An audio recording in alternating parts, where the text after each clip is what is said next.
नमस्कार फ्रेंड्स, कैसे हैं आप सभी। आज की जो मेरी वीडियो है ये इंजीनियरिंग से हट के क्या है, क्लेट के ऊपर है, क्योंकि कई स्टूडेंट्स हैं जिनको इस चीज़ के बारे में कंफ्यूज है, जिनको इसके बारे में पता नहीं होता है। मैं चाहता हूँ कि क्या है कि सभी को उसके बारे में पता हो, और जो स्टूडेंट्स हैं जिनको इसके बारे में पता ना हो वो अच्छे से क्या है कि इसके बारे में जान लें। क्लेट क्या होता है फ्रेंड्स, ये जो होता है, जैसे आपने डॉक्टर की परीक्षा के बारे में सुना होगा, तो डॉक्टर के लिए जिस तरह से जो एग्ज़ाम होता है वो नीट्स का एग्ज़ाम होता है, उसी तरह से जो इंजीनियरिंग का एग्ज़ाम होता है उसका हाई लेवल का, जो ऑल इंडिया लेवल का जो एग्ज़ाम होता है वो आईआईटी जेईई का होता है।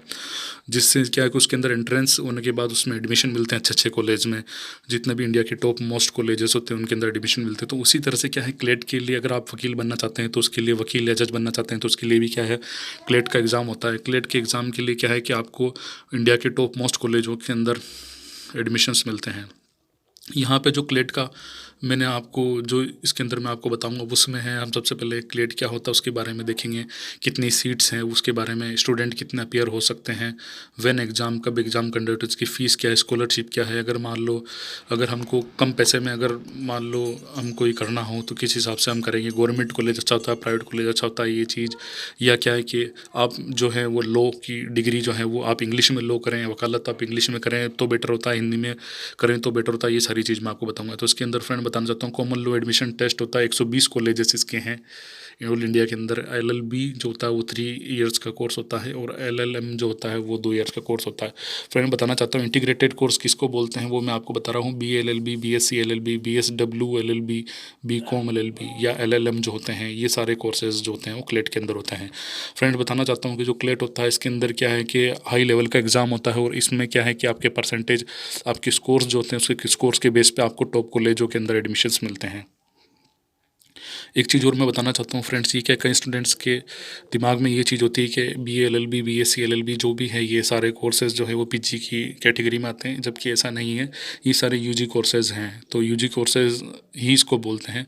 आप BA-LLB कर सकते हैं, BSc LLB भी कर सकते हैं। अगर आप सोशल वेल्थ के अंदर अगर आप जो है वो आपने बैचलर डिग्री कर रखी है तो आप क्या है कि यूजी उसमें भी आप LLB कर सकते हैं उसके साथ साथ। यानी किसी भी स्ट्रीम से आप क्या करोगे, आप LLB कर सकते हो। बताना चाहता हूँ फ्रेंड्स, इसके अंदर मैं आपको एक चीज़ और क्लैरिफाई करूँगा कि अगर मान लो आपने रेगुलर बेसिस पे किया है और अनरेगुलर बेसिस पे किया है तो आपको क्या क्या नुकसान हो सकते हैं, क्या क्या फ़ायदे हो सकते हैं उसके बारे में हम बात करते हैं। क्लेट के अंदर कितनी सीटें होती है और कितने इसमें स्टूडेंट्स होते हैं वो एग्ज़ाम देते हैं। इसमें 2,900 सीट्स होती है फ्रेंड्स। तो 2,900 सीट्स के लिए ही क्या है कि कंपटीशन तो देखो काफ़ी ज़्यादा टफ होगा, क्योंकि क्या है कि इसके लिए जो स्टूडेंट्स थे वो 60,000 से 70,000 के आसपास जो है स्टूडेंट्स वो इसके लिए अपीयर करते हैं। साल दर साल जो भी है इसमें जो नंबर्स ऑफ स्टूडेंट्स के हैं वो बढ़े हैं जो अपीयर हुए हैं इसके अंदर। तो अब इसके अंदर क्या है कि बहुत ज़्यादा कंपटीशन होता है, तो इसके लिए मैं आपको बोलना चाहूँ कि आप जिस भी स्ट्रीम में पढ़ाई कर रहे हैं तो उसके साथ साथ आप क्या है कि लॉ की वीडियोस वगैरह देखें, लॉ से रिलेटेड जो बुक्स हैं वो पढ़ने लग जाएं शुरू से, क्योंकि इसकी जो तैयारी करनी पड़ेगी आपको बहुत पहले से करनी पड़ेगी, क्योंकि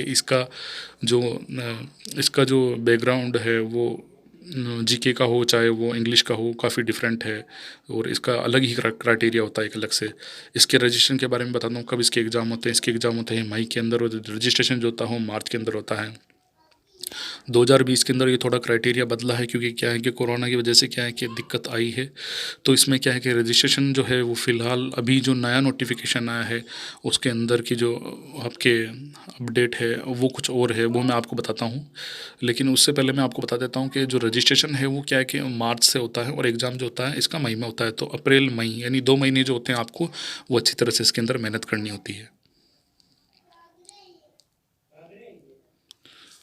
फ्रेंड्स, अभी की जो नई ऑफिशियल अपडेट आई इसके अंदर क्या है, 2021 के अंदर मार्च 1 जनवरी से क्या इसके रजिस्ट्रेशन चालू होने वाले हैं। तो इसकी लास्ट डेट जो है, आप लास्ट डेट तक जहाँ पे रजिस्ट्रेशन करवा सकते हैं वो 31 मार्च है 2021। ठीक है। एग्ज़ाम जो होगा वो 9 मई को फिक्स कर दिया गया है। ऑफिशियल अनाउंसमेंट है उसमें यही बोला गया है। एग्ज़ाम जो होगा आपका 3 बजे से लेकर 5 बजे के बीच में होगा, और ये जो है आपका 5 ईयर इंटीग्रेटेड कोर्स के अंदर ये जो है वो एग्ज़ाम उसके ऊपर होगा। ठीक है। जो रिज़ल्ट जो होगा वो आपका मई के अंदर रिज़ल्ट आ जाना है। फ्रेंड्स, बताना चाहता हूँ ये जो बदलाव हुआ है ये कोरोना के चलते हुआ है। बाकी इससे पहले जो जो रिज़ल्ट्स आना होता था, जो ये एग्ज़ाम का क्राइटेरिया होता था वो कम से कम समय में ही हो जाता था। क्लेट के अंदर अगर मैं बताना चाहूँ तो इसके अंदर फ़ीस का क्राइटेरिया क्या है, अलग अलग है दोस्तों। फ़ीस में क्या है कि जैसे जो पर सेमेस्टर की फ़ीस होती है वो 20,000 से लेके 25,000 तक की होती है। और स्कॉलरशिप जो इसके अंदर मिलती है वो डबल स्कॉलरशिप मिलती है 45,000 पर सेमेस्टर की। मैं आपको बताना चाहता हूँ फ्रेंड्स कि गवर्नमेंट और प्राइवेट जो होता है कॉलेजेस के अंदर, इसमें क्या है कि अधिकतर लोग क्या है गवर्नमेंट को प्रायोरिटी देते हैं, और जायज़ भी, क्योंकि वहाँ पे फ़ीस कम है इसलिए। लेकिन जो प्राइवेट कॉलेज हैं वो भी काफ़ी अच्छे अच्छे हैं, उनके अच्छे होने की वजह से उनकी फ़ीस भी काफ़ी ज़्यादा होती है। तो इसीलिए क्या है कि स्टूडेंट्स का जो रुझान होता है वो गवर्नमेंट कॉलेज की तरफ ज़्यादा होता है, और काफ़ी हद तक ये सही भी है।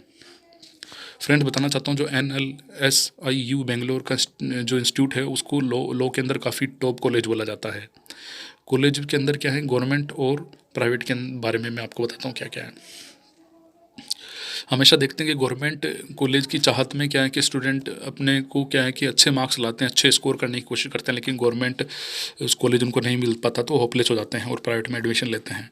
तो होपलेस होने की बिल्कुल ज़रूरत नहीं है, इसमें अंदर देखो ज़्यादा डिफरेंस कुछ नहीं है, ये केवल फ़ीस का क्राइटेरिया होता है। अगर आप प्राइवेट के अंदर भी लेते हो तो प्राइवेट में भी क्या है कि आप जो है वो अपने स्कॉलरशिप भर सकते हैं, स्कॉलरशिप फॉर्म होते हैं सभी के, तो आप उसको भर सकते हैं। स्कॉलरशिप फॉर्म क्या है कि आपको एक बार लगाना पड़ता है, बाकी जितने भी जब तक आप लॉ करोगे तब तक क्या है आपके ऑटोमेटिक जो है वो पैसे आते जाएंगे।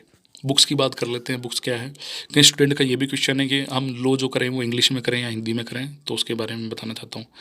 मेरा कहना ये है कि अगर आप लॉ करने जा रहे हैं और अगर आप हिंदी में करते हैं तो क्या है कि उसमें हिंदी के अंदर क्या है कि उसमें आपको प्रैक्टिस के लिए क्या होता है कि उसमें आपके ये हाई कोर्ट होती है और जो सेशन कोर्ट होती है उसमें आप प्रैक्टिस कर सकते हैं, जबकि इसके अंदर जो है वो आप वो सुप्रीम कोर्ट के अंदर कर सकते हैं, क्योंकि वहाँ पे जो क्राइटेरिया है वहाँ पे जिस तरह की जो लैंग्वेज में डिस्कशंस वगैरह होते हैं सारे वो इंग्लिश में होते हैं।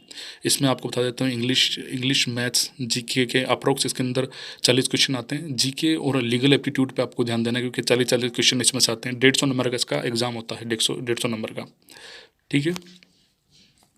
रीजनिंग, इंग्लिश और मैथ्स के जो क्वेश्चंस हैं वो आपके 25 से 30 क्वेश्चन इसके अंदर आते हैं, वो नॉर्मली है। लेकिन आपको जो ज़्यादा ध्यान देना है वो लीगल एप्टीट्यूड के ऊपर देना है। अपीयरिंग की मैं बता देता हूँ एलिजिबल कौन कौन इसके अंदर, जो 12th क्लास में अपीयरिंग है वो स्टूडेंट तो हैं ही सही, इसके अलावा जो 12th पास हो चुके हैं वो भी क्लेट के लिए एग्ज़ाम दे सकते हैं।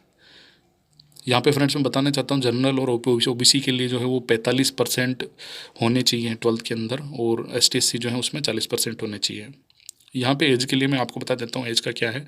एज का क्राइटेरिया इसके अंदर ये है फ्रेंड्स कि इसमें क्या है कि पहले कुछ लिमिट थी, लेकिन क्या है कि अब इसमें जो है वो नो लिमिट है, कोई लिमिट नहीं इसके अंदर। आप क्या है कि आगे तक जो है वो क्लेट का एग्ज़ाम दे सकते हैं। यहाँ पे मैं आपको प्लस पॉइंट और माइनस पॉइंट के बारे में बता देता हूँ। ईच क्वेश्चन आपको जो है वो 1 नंबर मिलेगा, उसके लिए प्लस 1 नंबर आपको मिलेगा। लेकिन आपका अगर वो सवाल गलत हो जाता है तो आपके माइनस मार्किंग जो है वो 0.25% होगी। 0.25 नंबर जो होंगे वो आपके माइनस मार्किंग के अंदर होंगे। तो फ्रेंड्स देखा जाए तो इसके अंदर माइनस मार्किंग का क्राइटेरिया भी इतना इसमें ठीक ही है वैसे। तो इसमें क्या है कि आपको ज़रूर इसके लिए प्रैक्टिस करनी होगी।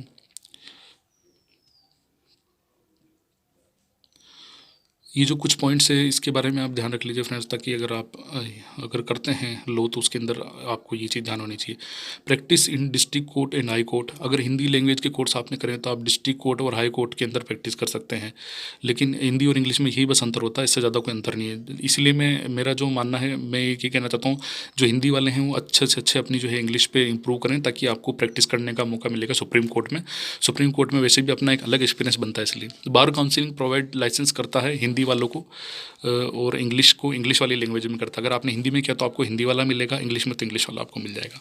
इसमें जो बार काउंसलिंग होती है वो अनरेगुलर स्टूडेंट होते हैं, उनको कोई एनरोलमेंट नहीं देती, उनका एनरोलमेंट नहीं होता। इसलिए आपको मैं बताना चाहता हूँ आप रेगुलर बेस पे ही लो कर सकते हैं, ये चीज़ ध्यान रखने वाली है फ्रेंड्स। इसकी ऑफिशियल वेबसाइट जो है ये आपको शो हो रही है, इस पर जाके आप अपने अगली डिटेल शो कर सकते हैं। मैं बताना चाहता हूँ कि Delhi, Hyderabad, Bhopal, Pune, almost all India में सारे जितने भी हैं ये आप नेट पे देख सकते हैं कौन कौन से इंस्टीट्यूट है। बाकी तो मेरा कहना ये है कि आप अच्छे से तैयारी करें क्लेट की। और मेरी वीडियो वॉच करने के लिए धन्यवाद फ्रेंड्स।